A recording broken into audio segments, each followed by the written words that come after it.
Hello traders, FX Pip Collector here. Today is Friday, April 5th, and I'm going to be analyzing the US dollar starting on the monthly, working my way all the way down to the 1 hour time frame for the full top-down analysis.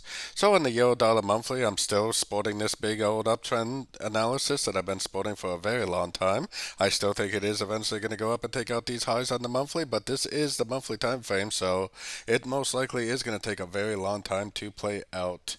Going down to the weekly time frame, I still think this looks like a wave 1. I still think this is a big expanding flat wave 2. If that's true, that makes this a 1, and that would make this right here a wave 2. The question is whether the wave 2 is actually over or not. Hopefully we're going to find out pretty soon whether we're really going up for that big wave 3 like I showed on the monthly or not. Going down to the daily time frame. On the daily time frame, really on the daily, all the dollar pairs do pretty much look like this is the end of an ABC correction. If it is the end of an ABC correction, then yeah, maybe we will get a pullback, but I think there's a better likelihood that it will continue to make those higher highs and higher lows.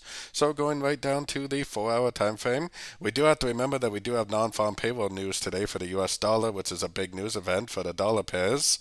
Kind of seems to me like maybe this is actually going to go down today, but maybe this is actually just going to end up being a correction to the uptrend. If it does go down and it just keeps on going down and we're looking for sorts, I guess that's not really too big of a deal. But I think more likely this news today is going to cause it to go down, and then maybe next week it will actually go back up. So taking it down to the 1 hour time frame is where I got my Fibonacci retracement on this last push right here. I think there's a good chance that this is going to set itself up for a sort at today's news. And the news is only a few hours away, so if it looks something like this prior to the news, then I would say sort is most likely, and I would definitely call it either an A or a 1, a B or a 2, and then it should be a 3 or a C. If we go sort, then we will learn and earn at the same time whether it's a 3 or a C, and we can definitely tell the difference between a 3 and a C if you know how to read the market.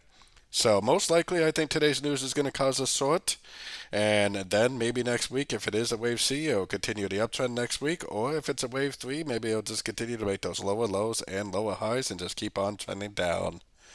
So don't forget to join my free Discord group in the link down here in the corner, and don't forget to check out my website where my membership is located, fxpipcollector.com. As always, thank you and happy trading.